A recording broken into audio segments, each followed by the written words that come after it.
నేటి దిన వాక్య ధ్యానం కొరకు సామ్స్ 27th స్టాంజా 18వ కీర్తన 27వ చరణంలో రాయబడిన వాక్యాన్ని చదువుకుందాం. శ్రమపడు వారిని నీవు రక్షించదవు. చదవబడిన ఈ వాక్య భాగంలోని దీవెన నా ప్రియులకు మీరందరూ పొందుదురుగాక. వాక్య ధ్యానం కొరకై ప్రార్థన. కనికర సంపన్నుడా, దయాళుడా, మీకు వందనాలు. నేడు చదవబడిన ఈ వాక్య భాగం ద్వారా మాతో మాట్లాడి బలపరచండి. యేసుక్రీస్తు నామములో ప్రార్థిస్తున్నాను తండ్రి, ఆమేన్.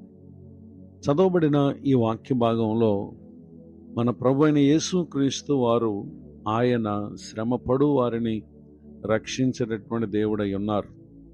ఈ మాటలు వింటున్న నా ప్రియ సహోదరి సహోదరులు, మీ జీవితం అందు ఏ కారణాల చేత, ఎవరి చేత, ఏ రీతులుగా మీరు శ్రమ పట్టుబడుతూ ఉన్నారు, నిశ్చయంగా ఈ దినం ప్రభు వాగ్దానం చేస్తా ఉన్నారు, ఆయన వారిని రక్షించదను అని. పరిశుద్ధ గ్రంథంలో రాయబడినటువంటి ఒక సంఘటనను మనం పరిశీలన చేసినట్లయితే book of Exodus chapter 2 verse 23, నిర్గమకాండము 2వ అధ్యాయము 23వ వచనం. అలాగున అనేక దినములు జరిగిన మీదట ఐగుప్తు రాజు చనిపోయెను. ఇశ్రాయేలీయులు తాము చేయుచున్న వెట్టి పనులను బట్టి నిట్టూర్పులు విడుచుచు మొరపెట్టుచుండగా తమ వెట్టి పనులను బట్టి వారు పెట్టిన మొర్ర దేవుని యొద్దకు చేరెను.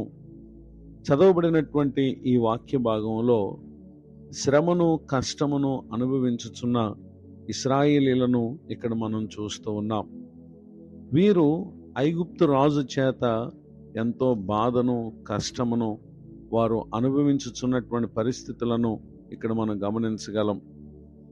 ఎక్సడస్ చాప్టర్ 1 వర్డ్స్ 10-11, నిర్గమకాండము 1వ అధ్యాయము 10-11 వచనాల్లో, వారు విస్తరింపకుండానట్లు మనము వారి ఎడల యుక్తిగా జరిగించుదాము రండి.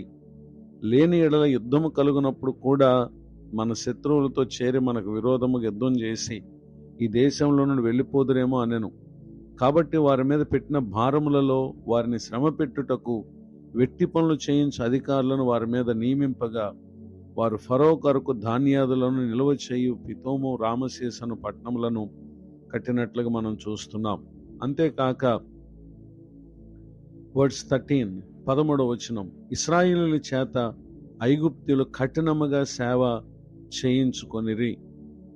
ఈ విధముగా ఇశ్రాయేలీయులు ఐగుప్తుల చేత ఎంతో బాధను, శ్రమను, కష్టమును వారు అనుభవించుచున్నటువంటి పరిస్థితులలో వారు తమ వెట్టి పనులను బట్టి పెట్టిన నిట్టూర్పులు విన్నటువంటి దేవుడు వారి కొరకు మోషేను ఆయన నాయకునిగా నిలవబెట్టి వారిని విడిపించుటకు, అలానే ప్రభువారు వారి కొరకు వాగ్దానం చేసినటువంటి శ్రేష్టమైన దేశానికి నడిపించుటకు దిగి వచ్చినటువంటి విషయాన్ని మనం తర్వాత అధ్యాయాల్లో మనం చూడగలం. నిజమే, దేవుడు వారి మూలుగను విన్నారు. తమ పితరులైన అబ్రహాము, ఇస్సాకు, యాకోబులతో ఆయన చేసినటువంటి నిబంధనను జ్ఞాపకం చేసుకున్నారు. వారిని ఆయన చూచారు, వారి యందు లక్ష్యం ఉంచారు. ఈ మాటలు వింటున్నటువంటి నా ప్రియ సహోదరి సహోదరులు, నాడు వారి కొరకు మోషేను ప్రభువారు నడిపించి ఐగుప్తీయులను 10 తెగుళ్ల చేత ఆయన వారిని బాధపెట్టి వారి కన్నుల ఎదుట, అనగా ఇశ్రాయేలీయుల కన్నుల ఎదుట వారికి గొప్ప మేలును ప్రభువారు జరిగించి ఐగుప్తు దేశం నుండి ఇశ్రాయేలీయులను విడిపించి తమ దేవుని యొక్క గొప్పతనమును, ఆయన సర్వశక్తిని వారు చూచున్నట్లుగా ప్రభువారు చేశారు. ఆ తర్వాత కాలంలో వారిలో అనేకులు ప్రభునందు విశ్వాసం ఉంచక తిరుగుబాటు చేసిన కారణం ఎందరో అరణ్యంలో నశించిపోయారు. యెహోషువ, కాలేబ్ అనేటటువంటి వారు ప్రభు పట్ల ఎంతో విశ్వాసమును, విధేయతను కనుపరిచినటువంటి కారణం వారిని ప్రభు వాగ్దానం చేసినటువంటి స్థలానికి తీసుకెళ్ళినటువంటి విషయాలు ఆ తర్వాత పుస్తకాల్లో మనం చూస్తాం. ఈ మాటలు వింటున్నటువంటి నా ప్రియ సహోదరి సహోదరులు, నాడు వారిని ఏ విధముగా ఐగుప్తుల చేతిలో నుండి ప్రభు వారు రక్షించారో, నేడు ఐగుప్తీయులుగా ఉన్న మీ జీవితంలో మీకు శ్రమను, కష్టమును కలుగజేసే పరిస్థితులు ఏమైనా నాడు వారు దేవునికి మొరపెట్టినట్లు మీరు మొరపెట్టండి. నిశ్చయంగా శ్రమపడు వారిని రక్షించే దేవుడు ఆయన మీ ఎడల, మన ఎడల వాగ్దానం చేస్తున్నారు గనుక నిశ్చయముగా రక్షణ కలుగు చేయబోతున్నారు. ఇటు దీవెనకు నా ప్రియులకు మీరు పాత్రలు కావాలని కోరుతూ ఈ మాటలు ముగిస్తున్నాను. ప్రార్థన.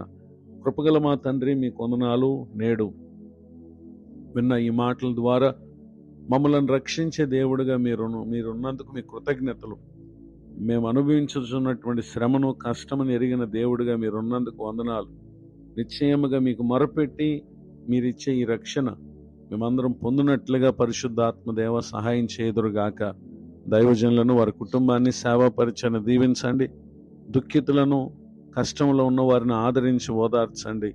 నేడు పెళ్లి రోజు మరి పుట్టినరోజు జరుపుకుంటున్నటువంటి ప్రియులను కూడా దీవించండి. యేసుక్రీస్తు నామములో ప్రార్థిస్తున్నాను తండ్రి, ఆమేన్. తండ్రి, కుమార, పరిశుద్ధాత్మ దేవుడు తోడు నడిపించునుగాక. ఆమేన్.